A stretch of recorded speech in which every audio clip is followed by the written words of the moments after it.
1 year later, it has been a real exciting ride. Getting to have my loved ones here by my side. Teenage me would love to find a reason to why, cause I'm shy now. This version of Joel wants to be your dog and guide. Another new season of Not Your Average Joel starts right now. Welcome back, everybody, to another episode of Not Your Average Joel. So, as y'all can tell, I'm not at my house, so you won't see no photos behind me like I'm in my room or anything like that. So, I'm actually at an Airbnb right now. I'm actually currently here where Gary is staying. That's not where I'm staying right now, but Gary has been on here a few times. This is actually our first one to do in person. It's definitely good to do one in person. I know, as many of y'all know, he is from Washington. That's where his base was at in the military, and he's actually moving to Georgia. So he actually just so happened to be coming through Alabama. So that's how we're able to do this in person one, and I'm glad that we are getting to do this. So thank you for being on here today, and thank you for inviting me over. Oh, thanks for having me. Yes, absolutely. So I think that we have a really good topic that I want to talk about, because it's something that you are currently doing, and it's something that I've done in the past before. So I would like to hear, I want to hear about your experience with this topic, and then also I want to hear want others to know about my experience with this topic as well. So today's topic of the day is going to be on road trips. So when I think of road trips, I'm not just thinking of just going to the next state over. I mean, technically that is a road trip, but I'm talking more of like cross-country road trips, like going from like far away and coming back home and all that. So that's the kind of road trips I want to talk about today. And I know that you are currently on a road trip because you have not reached your destination yet. Not yet. Your destination is in Georgia, which he's still another few hours away from being there. He'll actually be there tomorrow. Or actually by the time y'all see this episode, he'll already be in Georgia. So I guess my first question that comes to mind is, I know you have done this before. You've gone cross country road trips. You've done that before in the past. So what makes this road trip different than your other one, if there is any differences? Right. So a little bit about road trips. When I was growing up, my parents, we would do road trips across the northeast, along the East Coast. So we would go from New Jersey to Pennsylvania to South Carolina. The furthest we've been is Florida. So the good thing about doing road trips around the East Coast is you're still in the same time zone. Mm-hmm. But when you're doing cross-country drive from either east to west or vice versa, you're going to change time zones. And I did a cross-country road trip from Texas to Washington in 2019. The good thing about that road trip is you gain an hour each time you cross a time zone. Mm-hmm. So when you're arriving to your destination, you gain an hour. You arrive early. But this time, the biggest difficult experience I've had traveling eastward is every time I cross a time zone, I lose an hour. So when I arrive, I'm arriving an hour late. Yeah. So, you have less time to recuperate before you get to the next destination. Yeah, I can see how that can be a little bit more challenging to deal with, knowing that you lose that hour and you're having to do it 3 times because you came from the Pacific Northwest where it's Right. Pacific time, and then your destination is Eastern time, so you have to do this not once, twice, but 3 times, and I can see how that is something to get adjusted to, and just losing that whole hour is, if for one, it takes away part of the day that you could have had. But then also it's but at the same time, I guess there are adventures that happen within those moments too. So I guess it's got its pros and cons for sure. So Right, you gain an hour, so you have more time to explore the areas you want to go see, you want to go visit. But if you're losing an hour, you have less time. Yeah, very true. So, yeah, I can see how, yeah, that definitely, I've definitely experienced that myself coming like to and from. Like, I went on a trip to South Dakota a couple of years ago, and the coming back of it, like, I know I lost a lot of time.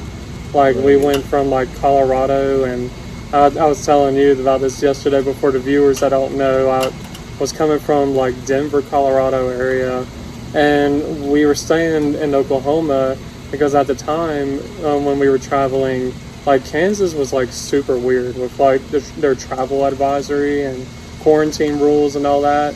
So we're like, we're just gonna drive straight through Kansas and avoid doing anything, any staying or anything like that.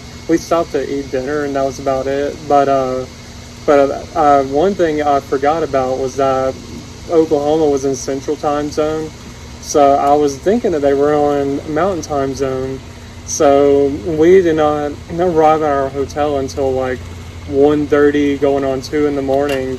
So that was definitely something that I definitely learned a lesson on because it was like, all right, like going forward, don't assume that like Oklahoma is going to be, because I was just thinking Oklahoma's right there by Kansas, and Kansas was in Mountain Time Zone, so I was thinking they're just right below, so they're probably Mountain Time. So how about don't always assume people, just to really do your research. Don't think that you're right because you're more than likely wrong, especially if you've never been to that area before.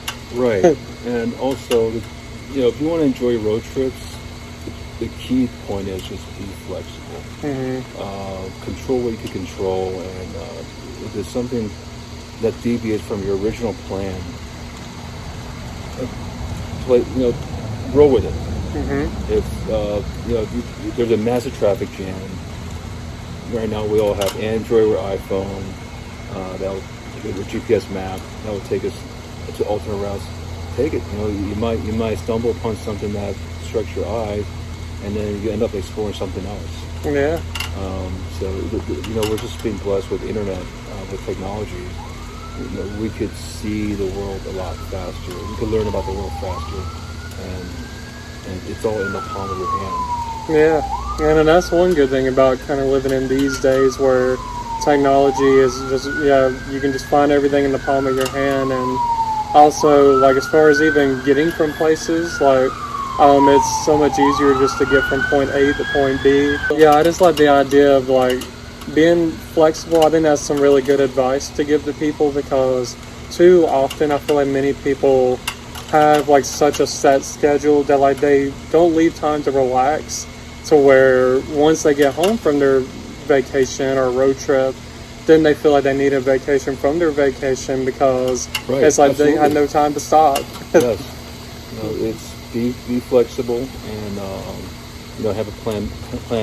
Obviously, have a plan A, and have a plan B, plan C.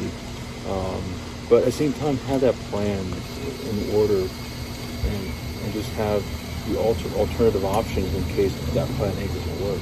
Yeah. And don't feel like you need to see everything. There's some part where you're overwhelmed. Hey, take a break. You need your rest. Yeah. You need your sleep. You need that time to recover. You don't need to see everything. Yeah, very true. Mount Rushmore will still be there. Yellowstone National Park will still be there. Yeah. It might be different. Might be a different atmosphere, but it'll still be there. Yeah, exactly. Yeah, it's like regardless, it's not going anywhere. So why get yourself in a rush or stress yourself out Right. by trying to feel like you have to complete every single thing, and within a certain amount of time. So I think that that's some really good advice. And like one other thing that you mentioned is like maybe there's things that maybe you don't expect to happen, like on a road trip, like maybe you get lost, and you never know that maybe you getting lost, you may find something even better than like the attraction that maybe you were going to go to in the first place. Like, right. And appreciate the local culture, and don't be afraid of visit these small, tiny little towns that you may never stumble upon. Yeah. Through like vacation brochures. It may surprise you. Yeah. To say, even just this current road trip, I was I went to Boise, but then I discovered Hagerman, Idaho, which is an hour and a half drive south of Boise, Idaho, and it turns out they have some beautiful hot springs and isolated waterfalls. Yeah. You could kayak around and see. It just, if you learn to explore the local communities, you could see a lot, hidden gems. Yeah. And just be adventurous. Don't be afraid to deviate from your plan. That's why I say have plan A, plan B, plan C. Yeah. Multiple alternative plans. So and don't be rigid to your road trip. Yeah. Be flexible. Be curious. Yeah. Just have a positive attitude.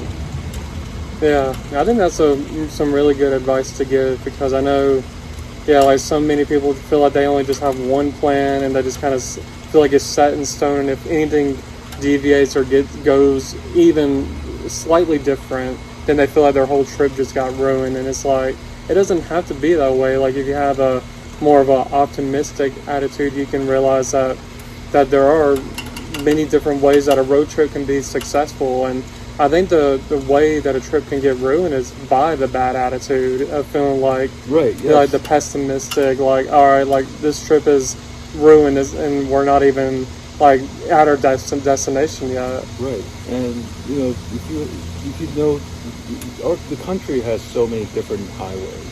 Mm-hmm. You're going to take the local road. Eventually, you're going to stumble upon some highways. Yeah. And that highway will take you from that point A to point B. Yeah. And so just be adventurous, and just you're still going to be driving around the United States. Yeah. Even though you're driving cross country, you're still going to be in the U.S. Yeah. And, hey, if you feel lost, ask a local. Yeah. They can help you out. Yeah, that's definitely something that, many people, especially how big technology is, people are almost scared to even have like face-to-face conversations sometimes, to where people are almost afraid to even ask. And it's like most of the time the locals could probably be very friendly and or they're willing to help, and know that maybe there are many other people that come along their paths that are in the same as that, done the same exact thing. They've gotten lost, they lost their way, or maybe they want suggestions or recommendations for like a restaurant or even like an attraction, something to do.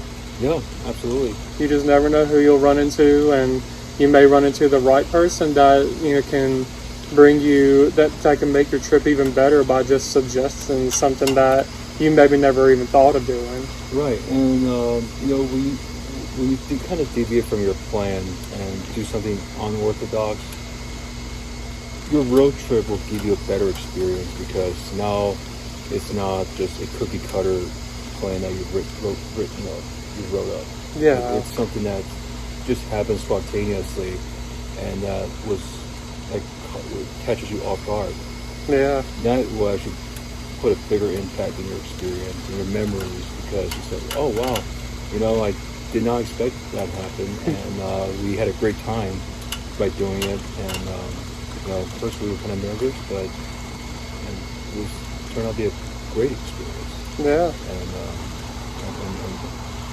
And that will give you a better experience in road trip, because it's not just I plan to go to Disneyland, plan to go to go somewhere, go to Grand Canyon, and we did it, and it was fun. It was Yeah. as opposed to we got lost, and then we stumbled upon this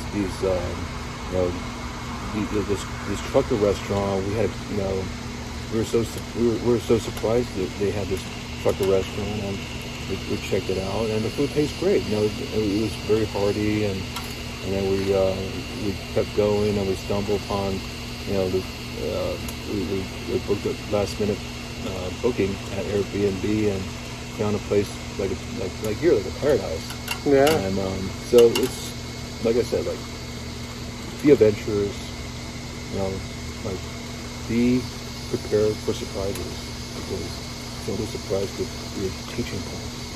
Yeah. It could be a learning experience, and you could have a great time doing it. Yeah, that is very true. I think just going through those moments that you least expect can can make the trip even more memorable and even more adventurous. Like sometimes just going from point A to B and back to home, like it just seems like, okay, I mean, I was okay, but it's like the in between was boring. So I think sometimes even those moments where you get lost, or even if you make like other pit stops, like it just makes it even more fun to get to point B from A by taking like a detour somewhere else, Right. or even just like you said, you may be on the road and you run into something that kind of happened actually on the South Dakota trip, because when we went, we automatically thought, okay, all they have is Mount Rushmore, that's it, like, and the Badlands National Park, and that's about it. So like we just had it in our minds that we were just going to go to those two things, and that's it. No, And then definitely not. and then by the time we got up there, we saw like so many different things. We saw like this park called like Custer Park, like I Custer saw that State on Park. Google Map. Oh. I thought about going there. It's really nice there. They have like a really nice like buffalo safari. I know like some people get nervous about the idea of being around like that close to animals. Yeah, But that's you get your picturesque moment. Yeah. When's the next time you're gonna see a herd of buffalo just within your arm's reach? Yeah. I mean, it may seem scary, but you know, everything comes with a risk. I mean, if you're driving on a regular highway, moving 65 miles per hour, you might get into a car accident. Who knows? So I mean, take a risk, but you know, be a reasonable amount, and just experience life. Yeah, that's very, very good. I think that many people are afraid to take those kind of adventures because of the risks that it may come with it, and like whether it's they are afraid they may, like even with the buffalo safari, you may be afraid that a buffalo would just come out of nowhere and just ram into your, vehicle that you're in.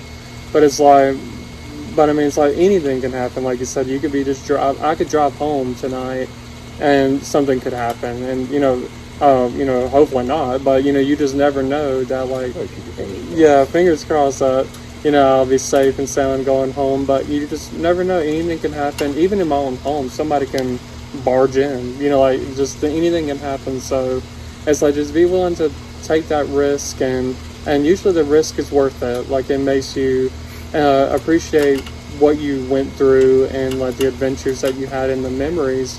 So I think that's really good, like a good like outlook as far as like cross country road trips. Now, another question that comes to mind: do you feel like, as you've gone through different parts of America, of course you started in the Pacific Northwest, now you're here on the opposite side in the Southeast.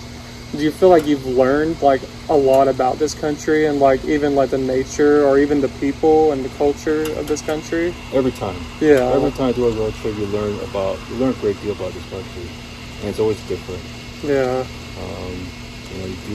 People speak differently. People interact. People respond.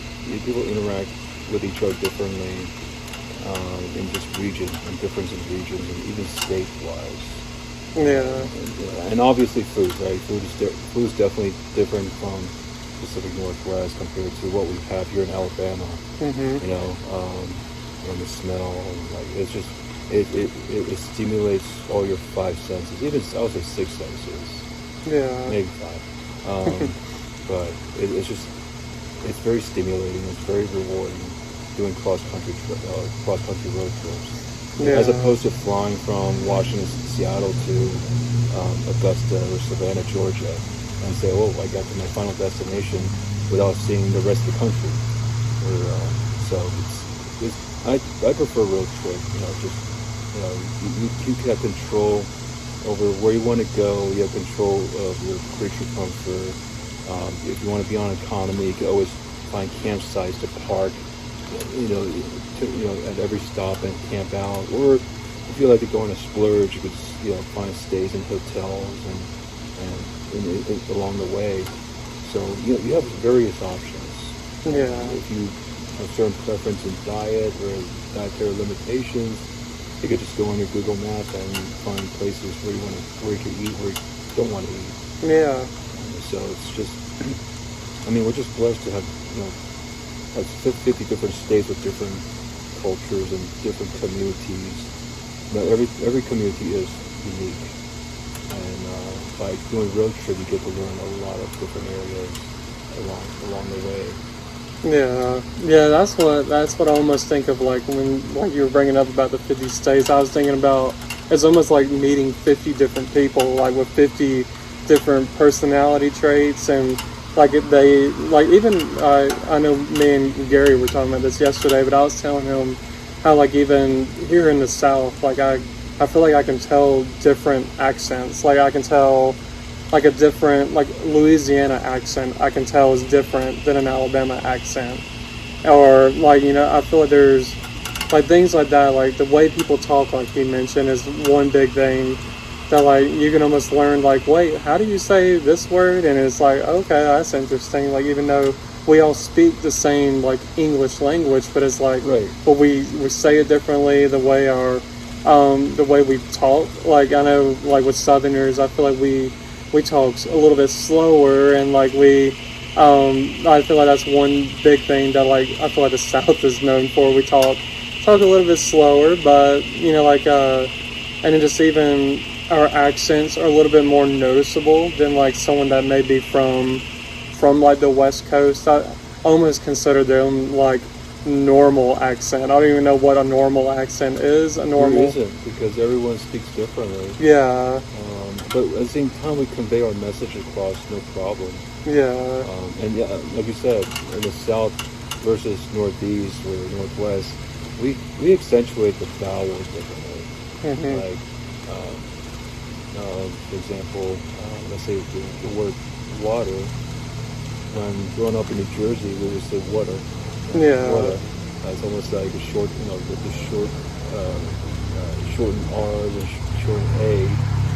But when I was in the Northwest, I say water. Over time, I say water.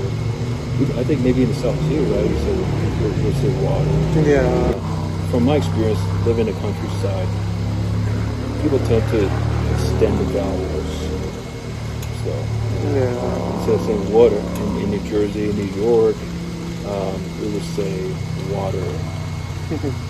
Yeah. So yeah, that is very true. Like the way we speak may sound differently, but like you said, the meaning or like what we're trying to say, everyone can basically understand what we're saying. Like it still translates back to the same thing. Like we know that this is water to me, even if it's water or whatever to someone else. So it's like we get that. And also I think it's pretty like interesting learning like the way people speak, or even like how people acclimate to certain climates. Like I know my brother went to Canada one summer years ago, like the Vancouver area, and it was like maybe like 80 degrees, and they were all like, it's hot, like like all these Canadians are up there, it's like, it's so hot up here. But then we're like y'all don't know nothing about hot. Like we get like it was like 115 heat index like here earlier. Well, I mean, a little bit about my background. English is my second language, and when I first came to the U.S., we had to learn to pronounce every syllable. So, for example, if I see a letter A, I learn to pronounce ah. So, over time, when I see a word, I would say apple. It's when I see the spelling, I could pronounce the word properly. So that's why when people say when they talk to me, I don't have a lot. They can't pick up any accent.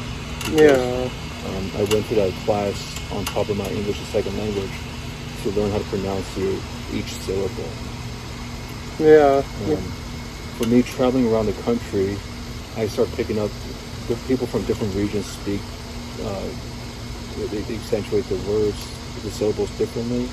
It's very interesting. I think traveling across country, it's very fascinating. And, just love learning from people and just kind of see the heritage and see why they act a certain way, how they pronounce their words differently. I just know that for example, the New England, like New York, New Jersey, Connecticut, Massachusetts, heritage-wise, this is the ancestors. They came from the Quakers and the Puritans, mostly from the like Great Britain. So Yeah. they pronounce pronounce like the A differently. Like for example, Boston, they'll say "pot the car." Yeah. It's almost like the British, "pot the car." Whereas down the south, we have a lot more Scottish and Irish settlers. They accentuate the AR, so it's like car, park the car. Yeah. So it's definitely you could see why the accents come to place. Yeah. Yeah, and I can see how that even stands true, because like even with like my ancestry, like stuff that I've done, I've seen that I was like part Scottish, part Irish, so like it makes complete sense there, like with that. So yeah, I think that it is very interesting to learn how people talk and how they react to different situations. Like I feel like with even things like weather, like even like I was talking about, like with Canadians, they're like, oh my gosh, it's hot, it's 80 degrees, but like for me, if it gets like 40 degrees, I'm freezing. But like some people in the north, they're like, this is nothing. Like, Yeah, exactly. Like 50 degrees, 60 degrees around, I would say. Yeah, I mean, for me, I would say 40 degrees is borderline t-shirts and shorts season, but t-shirts and shorts climate. As long as you're moving around, you'll be fine. yeah, So, but it's also that the same temperature, people react differently based on season. yeah, Like for example, fall season, when it's 50 to 60, people tend to put the jacket on. But if it's late spring and it's 50, 60s, you could walk around t-shirts and shorts no problem, even though you're still in the same climate, yeah. same temperature. I think it's also the mind, the mind playing tricks with you. Yeah, I could definitely see that, how it is almost like a mind game at that point, where like we know I know I could probably survive like 40-degree weather, but like I know it kind of reminds me actually of I went to West Virginia like years ago when I was younger, and we went on a ski trip, and I remember it was freezing out. Now when I say freezing, it was like single digit degrees, so yes. it was like 4 degrees. So by the time I got down to Alabama, it was like maybe in the 30s or 40s. I was like, man, it's so warm here. Like, so it's almost like I got acclimated at that point. That's right. Yeah. So it's interesting how your body, like you really don't, like, I guess if there is a learning experience, is like maybe I don't give my body enough credit to, like, I don't think I'm going to acclimate. I'm not going to make it. It's 40 degrees. I'm going to freeze to death out here. But in my body's like, no, I got this. Like, don't worry. Just give it a few days and you're going to be all right. Or even give it a day and you'll be fine. Right. So I think that's really interesting. And then like another thing that I think is really cool about learning about this country is like the nature of it all. Like, here in Alabama, there's a lot of green. But like when you go farther out west, like if you say somewhere like Nevada or Arizona, or even like those desert, it's all red. Yeah, it's just red. Red rock and canyons. Yeah, and I think that's just so cool, because it almost feels like, to me it seems almost like foreign. Like I feel like not even Earth. Like it feels like you're on like Mars. But like to people there in Arizona, like they may not see as much green, or if they do see green, it's probably like turf or like fake grass. But like once they come over here, they're probably like, whoa, there's so much green here. Or I think that's really interesting. Like, and even seeing like how like the landscape too is really interesting. Like you go out west and you see a lot more mountains, I feel like, than you do here in like the east, especially here in the southeast. I feel like you don't see as much mountains. Like we do have like a few mountains, but like none that are like well known. So I think that or even like the canyons there, like in the west, are pretty impressive too. So Yes. Here we get boulders. yeah, yes. So I think that it's really interesting, even learning about like the natural side of the nature side of America and Yes. going through like Definitely. different parts of the country. So Right. that's always pretty cool whenever I go to a different area. I'm thinking like, this is stuff I will never see in Alabama. Like, Right. so that's always awesome. Like when I get to see something that's out of the norm for me. Yeah, because last week I came from Moab and Colorado Springs, and right over there all you see is red rock and little bit of vegetation here and there. Yeah. But generally it's just all red. So can you just imagine last week all I saw was red, and now I'm seeing all greens. Yeah. Like that definitely affects your affects you psychologically. I mean, it changes your view, your outlook. I mean, it changes your perspective on just nature. Yeah. You get to appreciate how small, how minute we are compared to Mother Nature. Yeah. And just people are living in different regions, and they're just completely different sceneries, and that kind of influence how you lead your lifestyle. Even just thinking about too, like the different diversity when it comes to people too is actually kind of interesting too. Like I know even going, like I went to New York City here a few months Big ago. melting pot. Yeah, and that was mind blowing for me because like here in Alabama, I feel like diversity is not as big, except for maybe like in downtown Birmingham where we have like UAB, where like a lot of people from different countries come there. So like that's the only area where I feel like I see a lot of diversity. People have talked about like how Southern hospitality, like here in the South. And I always thought, like, what do they mean? Because, like, I'm just so used to saying stuff like, thank you, you're welcome. I'm used to holding the door for people. I'm used to, just doing different things. And then, like, when I took these road trips to, like, South Dakota and, like, Wyoming and Colorado, I did notice where, like, there was things that there's not much excuse me, there's not much eye contact conversation going on. It seems a little different to me, like it's not what I'm used to. Like I'm used to people being like, even if it's a fake smile, having a fake smile on their face, or even just the tone of people's voices seemed different up there. So then once I got back here, like I kind of realized that there is such a thing as Southern hospitality, and that was kind of a learning experience for me. I guess just realizing that, I guess people, just depending on where they grow up, maybe do things differently. Even just some normal things that I consider normal, maybe abnormal to them. Definitely. So, My road trip has taught me that social interactions are a lot different from region to region. yeah.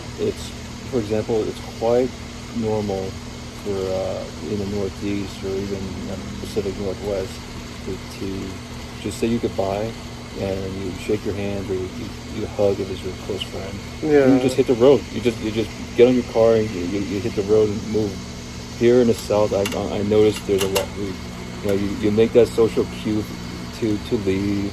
And you say, I gotta go, and you're still having this conversation with your friends, and you're slowly moving to your car, your vehicle, and then you're still having this conversation like for the next 30 minutes, and then you give another hug. Yeah. Yeah, it's like how many times do we have to say goodbye? Like it's for real. That's how it is down here. And then you finally open up your door to your vehicle, get in the driver's seat. And you have the windows rolled down, and you're still having conversation with your friend. Yeah. Yeah. For another 15 minutes. Yeah, so I think if you know Southerners in your area and you're not from the South, and if you invite us over, we're probably the worst guests to come over because we don't leave. Like, we're just going to stay, and as we're leaving, we're going to continue to talk. And we're going to, like, it would seem like it would take forever for us to get out. And as soon as you back out the driveway, someone says, "Hey, watch for deer." Yeah. I love it. It's just it's a very distinct social cultural aspect of the South, Yeah. where people it's just there's less time constraint. People are less. You feel less rushed, with your everyday activities. Yeah. Even though people have to go somewhere, people have to do certain things throughout the day.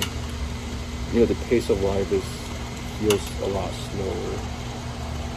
Yeah, yeah, most definitely. I feel like just here it is almost like it's not really, except for if you're like in a downtown area. Other than that, like most areas, it's like everyone just is smoothly going through places, getting from one place to another, and people are not really in a hurry. And we talk, so we'll carry on a conversation, and we'll just keep it going, and sometimes going and going and going. So like it does it is different for people to realize, like I've even learned that even from like for people that don't know, like we met on this app called Holy, and like I've even realized that with other people that I've met from other parts of the country, even to areas where I haven't been to before, where I noticed that some people may not be like I'll post like an essay basically back to people, and some people may respond like people may be overwhelmed like whoa, like we don't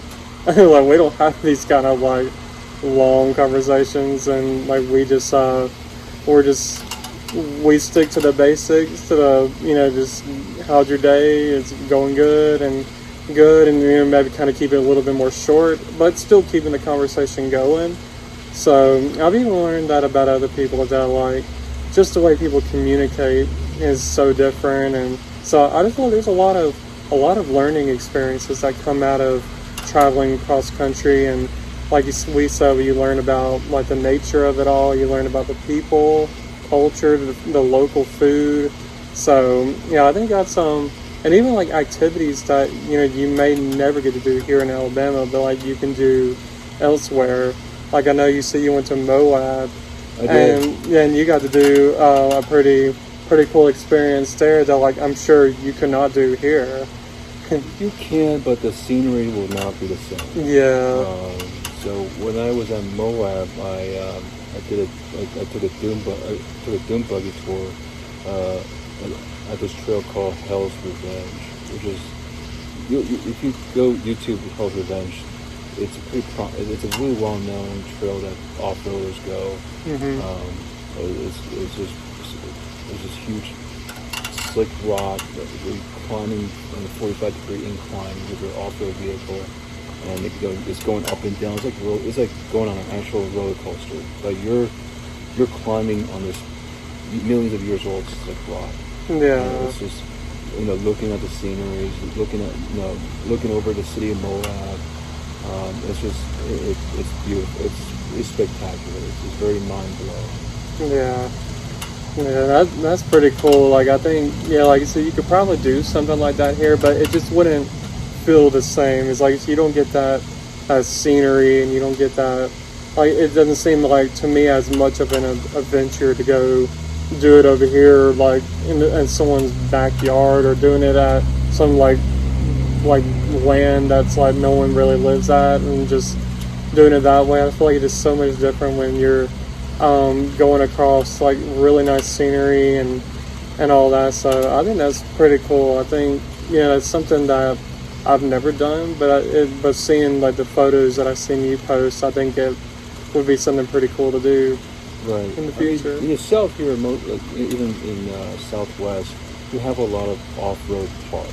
Hmm. So it's a lot. It's man-made, and you pay the entrance fee to go in, and they have trails are categorized as easy to mediocre to difficult. Yeah. So it's a controlled environment. Doesn't mean it's not fun. I've been to one in Texas, and it was a lot of fun. Yeah. But to say that you go off roading in Moab, that was made by God. Hmm. Yeah. And you get to see the fossilized dinosaur footprint, and you could just imagine, man, here where I'm doing off roading, the dinosaurs used to roam this place. Yeah. And you could just imagine, just like have that in your mind. It's definitely like it changes your outlook on life. Yeah, yeah, absolutely. I think that, I think that's pretty cool, and that you can be in a place where you feel like, long time ago, that things were a lot different, and, or even like, when I think of like places I've been to, like, I may be thinking, like, I just went to Washington, D.C. here like a month ago, and I was just thinking, like, how many presidents have been, have probably walked the same streets that I've been on. Oh yes.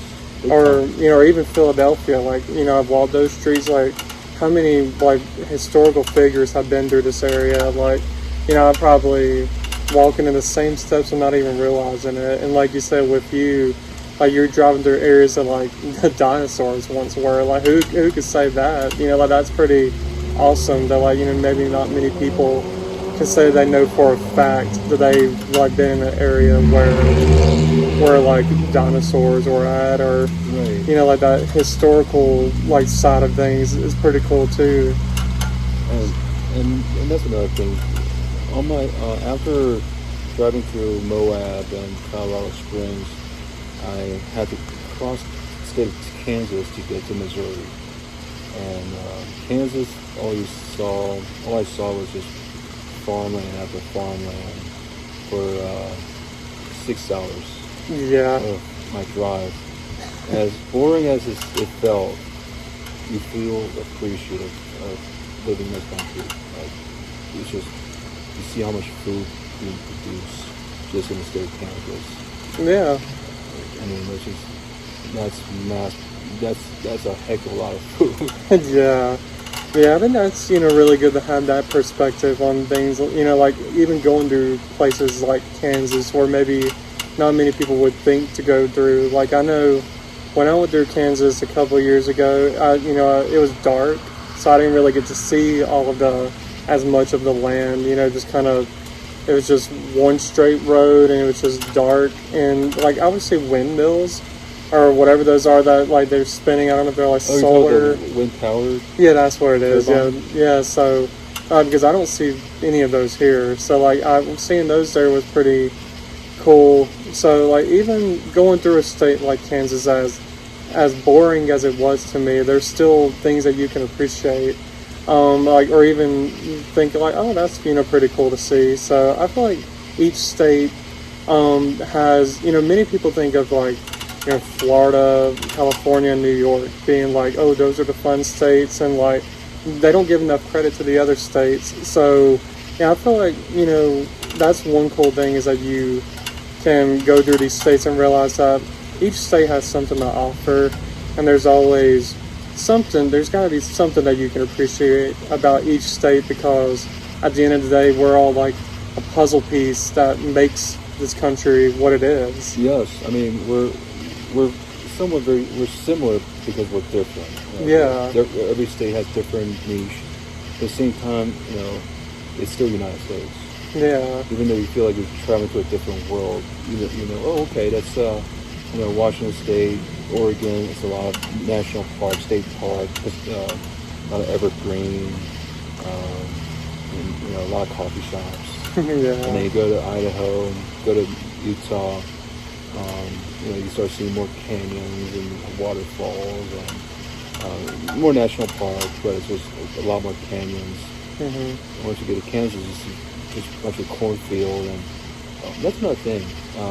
If you do cross-country road trip, if you pay attention to all the bulletin on the highway, on the side of the highway, you could imply what the mentality of the people in that community. For example, New Jersey, New York, you see a lot of celebrities, concerts, Atlantic City, advertised on the side of the highway,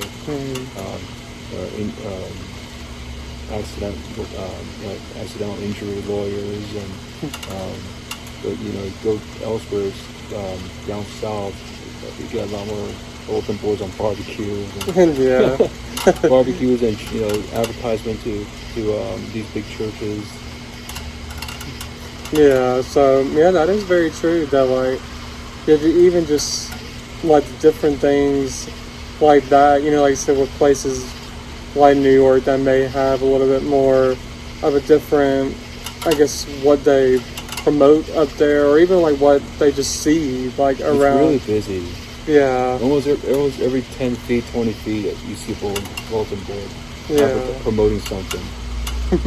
Yeah, and I know for people here in the South, like, I know one thing, like, we do see billboards, but not many, but then when we do see them, it's the same lawyer on every billboard. Like, we basically have one, his name is Alexander Shannara. Yes, that's the one. Yeah, he is on every, like, billboard, He must be a busy basically. man. He is a busy man, I think, because he, like, almost every, like, and now he's starting to like come out of Alabama. He's like in Florida too, so like every time I go to Florida I see his billboard too. I was thinking, oh man, like, I thought I was getting away from Alexander Shannara, and here I come to Florida and he's still there in my face, like, call me Alabama.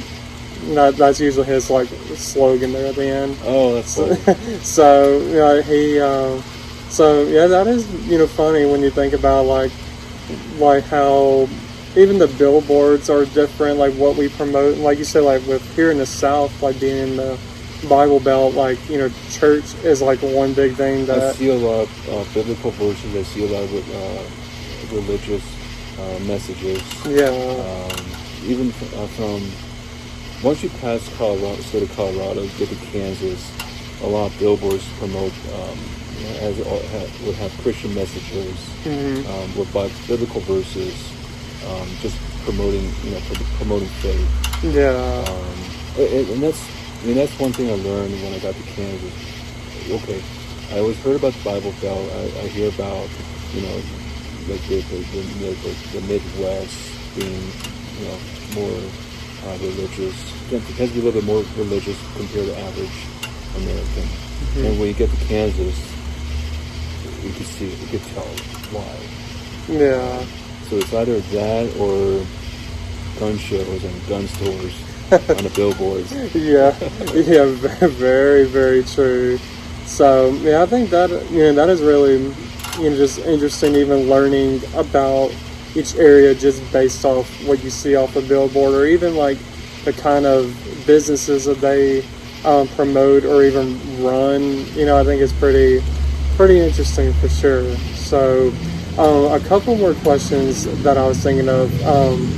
My second to last question is, on this current road trip that you've been on, like, what are some of your favorite things that you've done so far?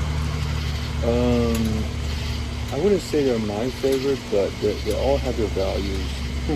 So every state that I stop, I would do certain activities that are like kind of it's a highlight of that day.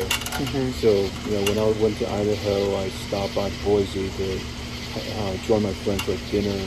So we walked around the University of Boise before I make my stop at Hagerman, Idaho, which is an hour and a half south of Boise. So Boise, the city of Boise is definitely a beautiful walking city. That's kind of a highlight. And then afterwards, I went to Utah. My destination of Utah is Moab. But before that, I made a stop at Bonneville Salt Flat. That's where you see a lot in car commercials, with movies or TV show where they do they test drive these cars on the salt plains.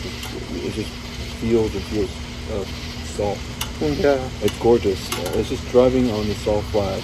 You can see how vastly open nature is, and it's really quiet. Like because the salt absorbs all the sound around the sounds in the surroundings. So you could definitely sense that eerie quietness.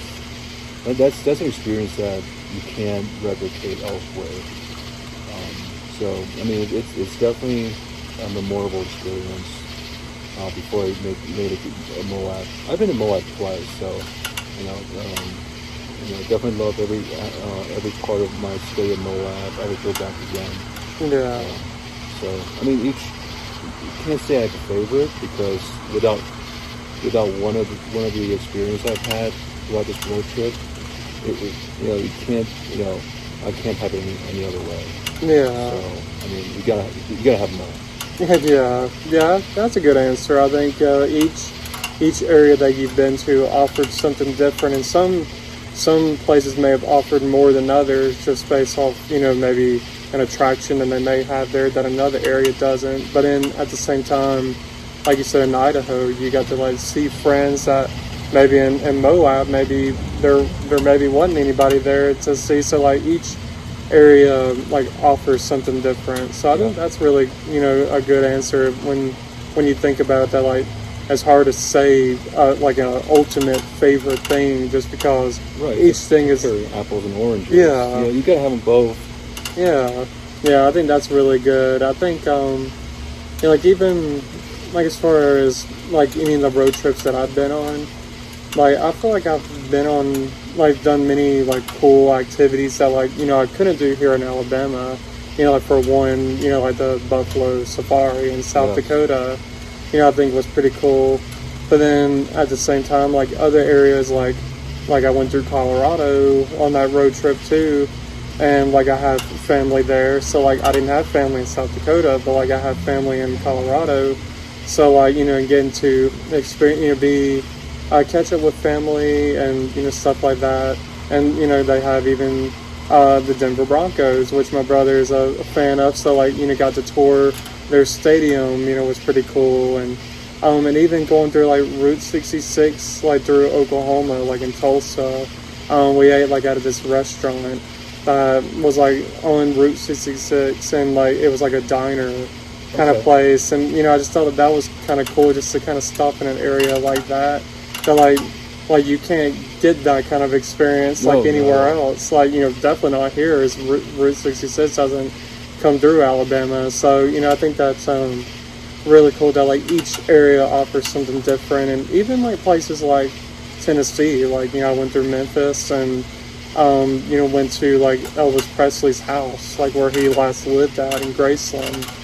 So I think there's like so many different cool things that like each area offered. Even the areas that like I said, Kansas. I mean, I appreciated seeing the cool like little wind turbines. I think that's interesting, and I mean the peacefulness of it all. Like so, each area has something really cool, even if it's not the most like adventurous thing that you've ever done. But like it's something that you can appreciate, even if there isn't something that's like out of this world there. So I think that's like some of my favorite like moments of going through just different areas. And like even I took another road trip to New Mexico like a few years back. I did that too. Yeah, and it's really nice there. Like I went to Albuquerque for Hot Air Balloon Festival. Okay. Yeah, and it was like 700 balloons going up in the sky. But then during one of those days, we went to like the southern part of New Mexico, where they have like the White Sands National Park. Okay. And it's like this sand dune. It's a certain kind of sand. There starts with a G. It's like a long name, so I'm not even going to try to pronounce it. But it's like the world's largest like sand dune of this specific kind of sand. Okay. And like I thought that was like pretty amazing to just see. Like you just keep seeing it, and it's like going and going and going, and you see like the mountains. And I just thought that was like one moment that I really loved. Like, well, when I first got there, I didn't love it because it was pouring down raining. So I was thinking, oh, please, like, clear up. And thankfully, it did clear up to where me and my brother got to go out and experience the beauty of it all. So, yeah, I feel like it's, I can say in a way that there's some moments that may stand out, like as far as being a little bit more adventurous to others. But I think it is like a good way of saying that like each area, like even if it's not the most adventurous place, it can still have some positive qualities out of it. Right, you tend to experience that community or that environment, and you just consume it. Yeah. And you just take that into your heart and your mind and say, wow, so this is how I remember Kansas. This is how I remember Idaho. This is how I remember, Kentucky. Yeah. And that's something that people cannot take away from you. And you may not be able to describe it because it's that experience. That experience cannot be described, cannot be verbalized. But that's unique on its own. That you take it to heart, take it into your heart. Yeah. Now, speaking of New Mexico, I did my road trip from Texas to Washington State in summer 2019. I did drive through past Albuquerque, New Mexico, and then I saw on a map that there's a place called Chaco Canyon. It's a reservation land. So I looked at the picture. It looks beautiful. There's actually a heritage site where the early Native Americans built a civilization there. So I said, okay, I want to make that my destination, New Mexico. And I did not realize it was a 2-hour drive through a gravel road. Oh man! Luckily, I had my Jeep with a suspension, strong enough to go through gravel, uneven terrain. But I had to drive through gravel road for 2 hours. 2 hours in, 2 hours out, and I was just the whole time I was just. It was not comfortable, but when I got there, I was so scared that I was gonna get stuck in the middle of nowhere. But when I got to the canyon land, it was a spectacular view. It was just. If you see my Facebook, there's a photo of me sitting on top of my Jeep, and there's a canyon on the background, and there's not one paved road nearby. It's just. That was an experience. Yeah. It's something like if I were to replicate it again, it would not be the same. Yeah. I think going especially that being your first time experience going through something like that, I think is really cool. And I feel like even you say, the second time going back, I can see how it's it just wouldn't feel the same, even though the idea of going through something like that would be cool, but it's that instant, that initial feeling that you had the first time, like you said, you can't replicate that because it's that excitement, or even all the other emotions. I won't feel the maybe the nervousness to just hopefully my car stays all right. You get in and out all right. So I feel it can bring you through a lot of moments of where your emotions maybe, or even your mind starts playing games with you too. And I think that at the end of the day, it's worth it. I think it's definitely worth the whole adventure of it all. Even like we said at the beginning, if you get lost, then it's then you try to make the best of it and you just go along with it. So I think my final question that I'm thinking of is, I know with both of your road trips, you did it alone, because you were going from one military base camp to another.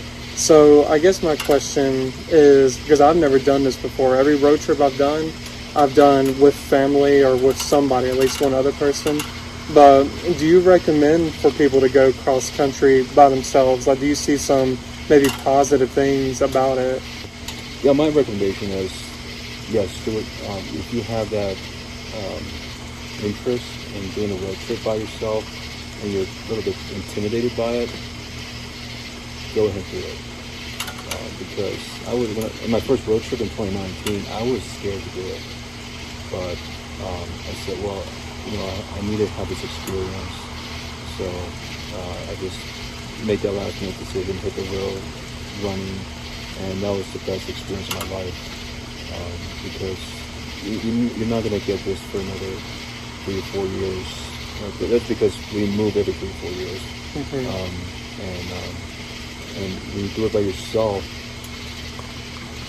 you have to plan everything yourself. You do all the logistics, all the planning, and you have no one to talk to because you're obviously traveling by yourself. So, it's definitely it's a self-development. It's a journey. Yeah. And when you come out of it, you'll feel a lot different. You'll grow from it, and yeah, I highly recommend it. Yeah. But just don't go in blind. Like, have a plan. Like I said, have a plan A, plan B, plan C. Have backup plans. Have alternative routes. And always, my second advice is don't try to do everything. It's like going to a buffet, right? You don't want to eat everything. You want to eat all the good stuff, and so you don't overwhelm yourself. So just pick and choose, one or two activities per destination, and just take your time. Like take your time to digest, in your road trip, and and just have fun. Yeah. And just know that there's a lot of options out there. There's a lot to do with a limited amount of time. So, but you can always remind yourself, hey, if I miss doing certain things in a certain state, I can always come back. Like we said before, it's going to be there. Yeah. Yeah, so I think that, as we're closing out on this topic, I think that's like some really good advice to give, that like, for one, like having fun during the whole process. Like, some people may think, that if you go by yourself, that maybe wouldn't be as fun, but like really you can meet people along the way. Like you can go into a restaurant and people, you may get to socializing with people that way. So like, I feel like, you can find the best, like, out of every situation that you go through. And even though, like you said, there were some maybe nerves at first doing it the first time, but like you came to, like, when you got to your destination, you were glad that you did it. And I think that that's another thing, that maybe another good advice, that like maybe people let their fears get the best of them. Like they just say, oh, okay, well, I'm not even going to take the chance and go by myself and do this or that. And it's like, sometimes you just have to take that chance, as long as you're doing everything that you can to like protect yourself. And even, like you said, having a plan set in motion, and even having a backup plan in case if that plan doesn't originally go as planned. So I think those are some really like good advice to give, like especially for those that travel alone, because many people may not be married, they may not have like the biggest circle of friends, and they may not have the biggest family.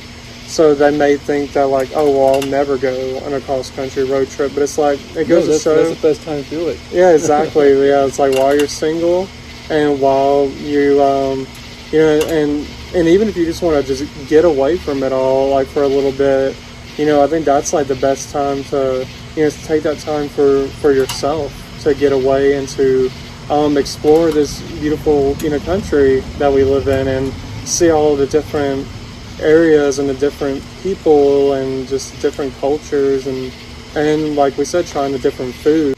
It's definitely, don't let, if you're out there and you're thinking about solo traveling, don't let the whole idea or like the fear of like doing it alone stop you from doing it. Because I think, even though I haven't done it, but just from hearing Gary's experience, I feel like it would be something worth doing. Like, don't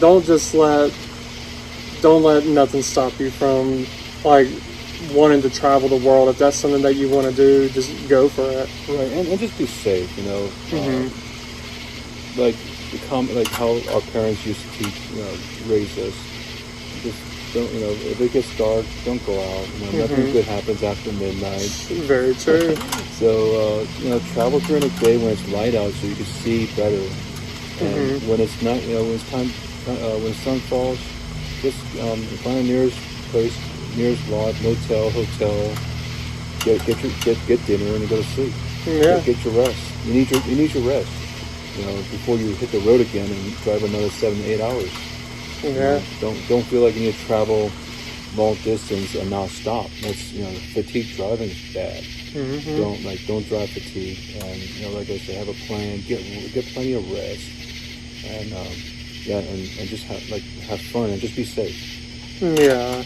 Yeah. And if it looks wrong, if it feels wrong, it looks wrong, I would avoid it.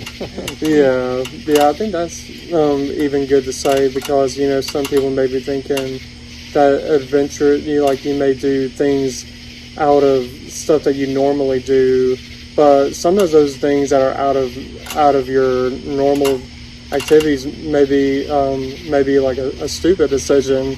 So like be smart and like be safe. Well, like don't just trust people too easily and get caught into some kind of trap or anything like that. So I think just definitely play smart, and don't let anybody steer you away from your plan, or even like when it comes to especially just the motive, I guess the idea of wanting to do a road trip.